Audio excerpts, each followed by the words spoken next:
Assalamualaikum warahmatullahi wabarakatuh. Saya Dinda Yulia Susya Putri selaku moderator dalam kelompok ini yang akan menyampaikan materi mengenai tata cara proses pemeriksaan dalam persidangan. Dalam materi ini kami akan membahas 4 poin pembahasan, yaitu yang pertama pencabutan dan perubahan gugatan, yang kedua jawaban gugatan dan gugat ginugat, yang ketiga menambah atau mengubah surat gugatan, dan yang terakhir pengikut sertaan pihak ketiga dalam proses kumulasi gugatan dan penggabungan perkara. Sebelum memasuki materi, kami akan membacakan latar belakang dalam pelintiran ini. Dalam hukum, kita mengenal akan adanya tata cara beracara di peradilan perdata. Tata cara beracara sendiri menjadi hal yang penting di dunia hukum. Hal ini dikarenakan sangat penting untuk menyelesaikan suatu perkara yang berada di pengadilan. Rangkaian proses pemeriksaan persidangan harus berjalan menurut tata cara yang ditentukan oleh peraturan perundang-undangan. Pemanggilan para pihak untuk menghadiri persidangan merupakan awal dari rangkaian proses beracara di pengadilan. Berlandaskan pemanggilan, hakim memeriksa mengadili dan memutus perkara yang ditangani. Selanjutnya, kita masuk dalam materi pencabutan dan perubahan gugatan. Dalam praktek beracara di pengadilan, kadang muncul masalah pihak penggugat gugatan atau perkara yang telah diajukan. Berbagai macam alasan yang disampaikan, diantaranya gugatan yang dirajukan kurang sempurna, dan gugatan tidak kuat, dan lain-lain. Di Indonesia, hukum acara perdata diatur dalam 2 ketentuan yang berbeda. Yang pertama berdasarkan daerah hukumnya dan untuk wilayah hukum Pulau Jawa dan Madura. Yang digunakan adalah HIR, Het Herzian Indonesian Reglement. Sedangkan untuk wilayah Indonesia di luar Pulau Jawa dan Madura yang berlaku adalah RBG, yaitu Reglement tot Regeling van het Rechtswet in the Western, Butten, Java, and Madura. Untuk mengajukan gugatan tentunya harus dilakukan oleh penggugat itu sendiri dengan syarat-syarat yang telah ditentukan oleh hukum formil tersebut. Secara tegas, pasal 272 RV telah menguraikan secara jelas mengenai tata cara pencabutan gugatan. Berikut adalah cara pencabutan gugatan menurut pasal 272 RV. Yang berhak melakukan pencabutan adalah yang pertama, penggugat sendiri secara pribadi menurut hukum. Penggugat sendiri yang berhak melakukan pencabutan karena dia sendiri yang mengetahui hak dan kepentingannya dalam kasus perkara yang bersangkutan. Yang kedua, kuasa yang ditunjuk penggugat pencabutan dapat juga dilakukan oleh kuasa yang ditunjuk oleh penggugat berdasarkan surat kuasa khusus yang digariskan dalam pasal 123 HIR yang dijelaskan bahwa penugasan untuk ditugaskan atau dapat diberikan kuasa dalam surat kuasa khusus yang secara khusus untuk mengajukan gugatan. Yang ketiga, pencabutan gugatan yang sudah diperiksa dilakukan dalam sidang. Pencabutan dilakukan pada sidang apabila perkara telah diperiksa, minimal pihak tergugat telah menyampaikan jawaban. Yang keempat, pencabutan mutlak harus dilakukan dan diajukan penggugat pada sidang pengadilan. Yang kelima, penyampaian pencabutan dilakukan pada sidang yang dihadiri tergugat. Karena itu hanya dapat dilakukan dan tidak dibenarkan pada sidang pengadilan yang memenuhi syarat-syarat kontradiktif, yaitu harus dihadiri oleh para pihak. Tidak diperkenankan persidangan secara ex parte atau tanpa dihadiri tergugat. Yang keenam, persetujuan dari tergugat mengenai hal ini sudah dijelaskan. Apabila pemeriksaan perkara sudah berlangsung harus mendapat persetujuan tergugat. Sedangkan mengenai perubahan gugatan tidak diatur dalam HIR maupun RBG, namun diatur dalam pasal 127 RV yang menyatakan bahwa penggugat berhak untuk review, mengubah atau mengurangi tuntutannya sampai saat perkara diputus, tanpa boleh mengubah atau menambah pokok gugatannya. Berdasarkan ketentuan tersebut, dapat ditarik kesimpulan bahwa penggugat memiliki hak untuk mengajukan perubahan gugatan, namun hanya mengurangi atau tidak menambah dasar dibandingkan dengan peristiwa-peristiwa yang menjadi dasar. Jika tuntutan perubahan berupa penambahan atau peristiwa yang menjadi dasar kepentingan, maka hal tersebut akan sangat merugikan tergugat. Dengan kata lain, perubahan gugatan diizinkan selama tidak mengubah materi gugatan, melainkan hanya segi formal dan gugatan. Misalnya, perubahan atau penambahan alamat penggugat, nama atau alias dari penggugat atau tergugat. Buku pedoman Mahkamah Agung dijelaskan mengenai syarat formil dalam mengajukan perubahan gugatan, yaitu pengajuan perubahan pada sidang yang pertama dihadiri tergugat. Syarat formil ini ditegaskan oleh Mahkamah Agung dalam pedoman buku, yang menyatakan diajukan pada hari sidang pertama dan dihadiri oleh para pihak. Dari ketentuan tersebut, penggugat juga tidak mengajukan permohonan perubahan gugatan di luar hari sidang dan pada sidang yang tidak dihadiri tergugat. Tujuan dari syarat-syarat formil ini adalah untuk melindungi kepentingan tergugat dalam membela diri. Jika tuntutan di luar sidang dan di luar hadirnya tergugat, maka akan dianggap sangat merugikan kepentingan. B. Memberikan hak ditunjukkan kepada tergugat untuk review menanggapi. Syarat formil ini pun digariskan oleh Mahkamah Agung yang menanyakan kepada tergugat tentang perubahan gugatan yang bersangkutan, memberi hak dan kesempatan tergugat untuk menanggapi dan membela kepentingannya. C. Tidak akan menghambat acara pemeriksaan. Dalam hal ini, perubahan tuntutan tidak dapat menyediakan layanan di pengadilan.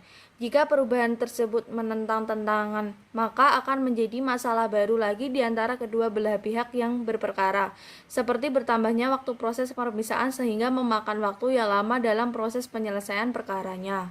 Perubahan gugatan tersebut diajukan kepada majelis hakim yang memeriksa perkara. Jika perubahan gugatan sudah diterima oleh hakim, maka hakim wajib untuk memeriksa isi dari perubahan gugatan tersebut.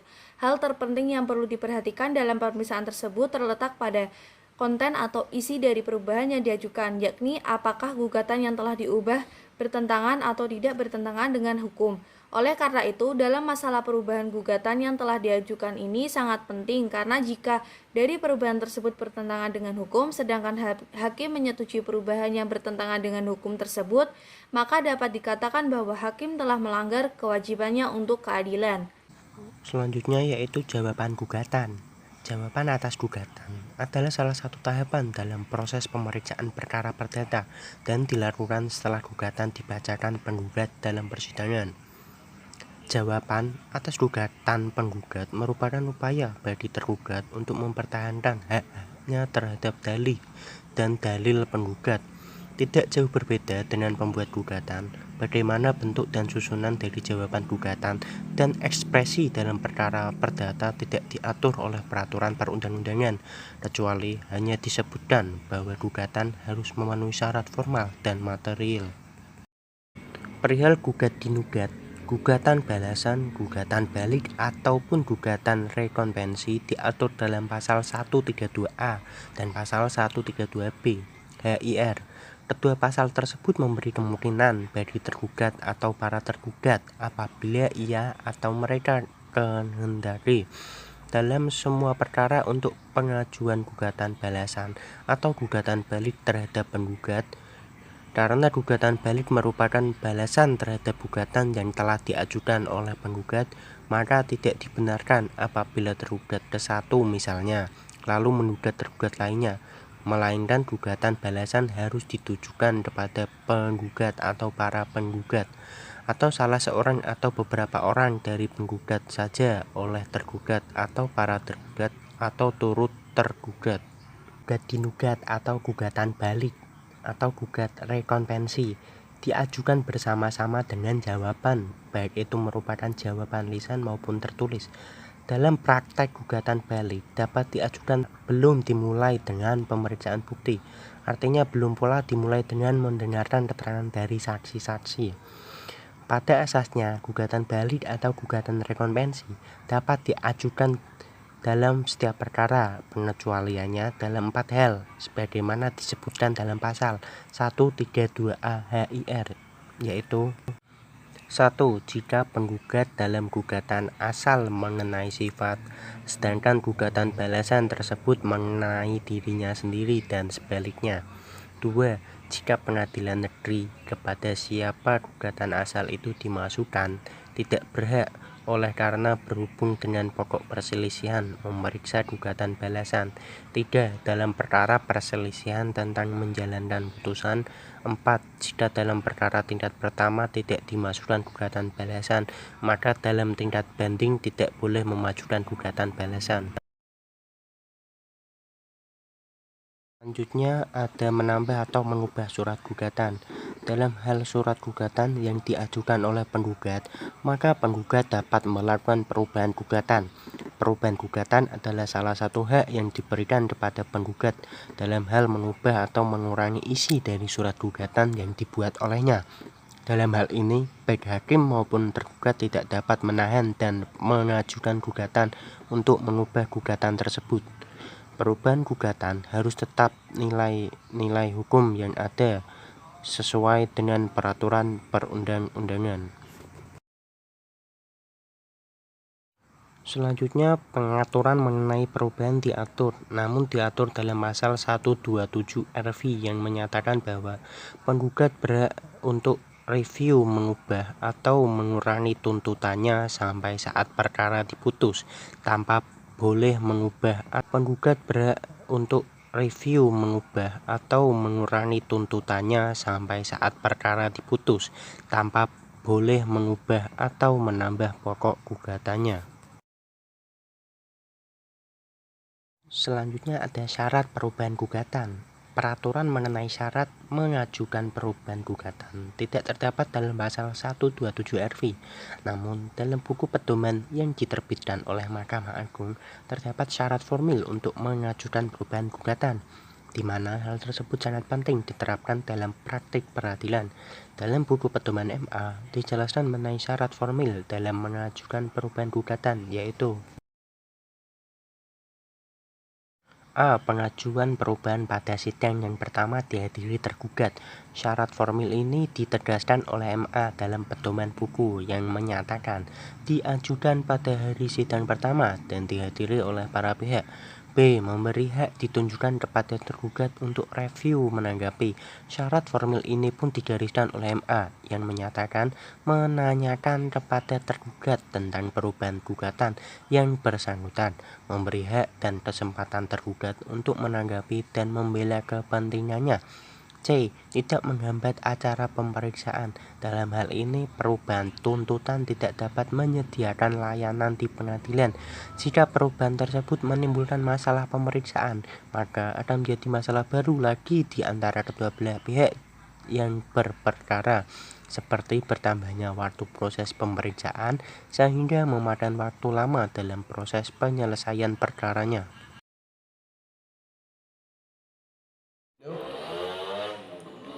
Pengikutsertaan pihak ketiga dalam proses kumulasi, gugatan, dan penggabungan perkara.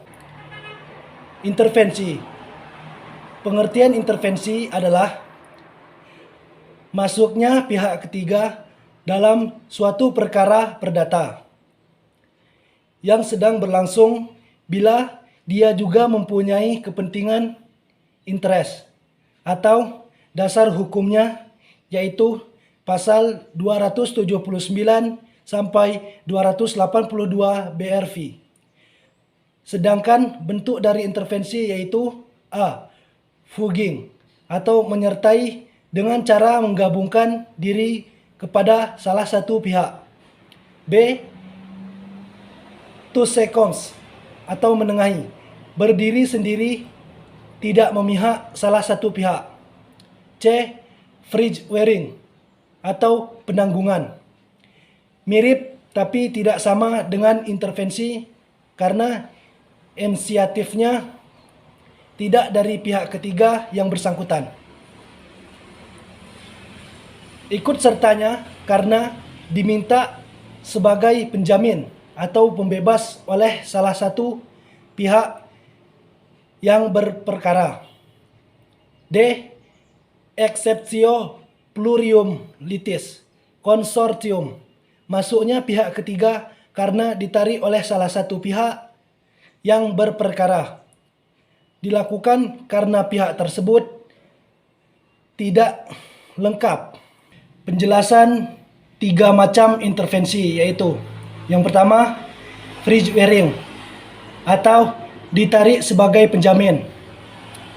Freeze wearing bukan menjaring, adalah suatu perbuatan hukum yang dilakukan pihak tergugat untuk menarik pihak ketiga dalam perkara perdata guna menjamin kepentingan tergugat dalam menghadapi gugatan penggugat, atau dapat dikatakan adalah masuknya pihak ketiga dalam suatu perkara yang sedang berlangsung karena ditarik pihak tergugat. Ciri-ciri freeze wearing: yang pertama, merupakan penggabungan tuntutan. Yang kedua, salah satu pihak yang bersengketa atau tergugat menarik pihak dalam sengketa. Yang ketiga, keikutsertaan pihak ketiga timbul karena dipaksa dan bukan karena kehendaknya. Freeze wearing terbagi atas dua, yakni freeze wearing formal. Yang kedua, freeze wearing simple atau sederhana. 2. Tous and comes atau menengahi, yaitu pencampuran pihak ketiga atas kemauan sendiri yang ikut dalam proses di mana pihak ketiga ini tidak memihak baik kepada penggugat maupun kepada tergugat, melainkan ia hanya memperjuangkan kepentingan sendiri, atau dapat dikatakan masuknya pihak ketiga dalam suatu perkara yang sedang berlangsung dan tidak memihak kepada pihak tergugat maupun pihak penggugat untuk membela haknya sendiri. Ciri-ciri tous et comes. Yang pertama, sebagai pihak ketiga yang berkepentingan dan berdiri sendiri. Yang kedua, adanya kepentingan untuk mencegah timbulnya kerugian, kehilangan haknya yang terancam. Yang ketiga, melawan kepentingan kedua belah pihak yang berperkara. Yang keempat, dengan memasukkannya tuntutan terhadap pihak-pihak yang berperkara atau penggabungan tuntutan. Yang ketiga, fogging atau menyertai. Fogging yaitu suatu mekanisme masuknya pihak ketiga ke dalam suatu perkara perdata yang masih berlangsung, yang mana posisi pihak ketiga tersebut berada dalam posisi tergugat. Biasanya fogging ini dilakukan oleh pihak ketiga apabila kepentingannya terganggu akibat gugatan dari pihak penggugat, atau dapat dikatakan masuknya pihak ketiga dalam suatu perkara yang sedang berlangsung dan menggabungkan diri dengan salah satu pihak dalam perkara. Ciri-ciri fogging yaitu: yang pertama, sebagai pihak yang berkepentingan dan berpihak kepada pihak tergugat. Yang kedua, adanya kepentingan hukum untuk melindungi dirinya sendiri dengan membela salah satu yang bersengketa. Yang ketiga, memasukkan tuntutan terhadap pihak-pihak yang berperkara.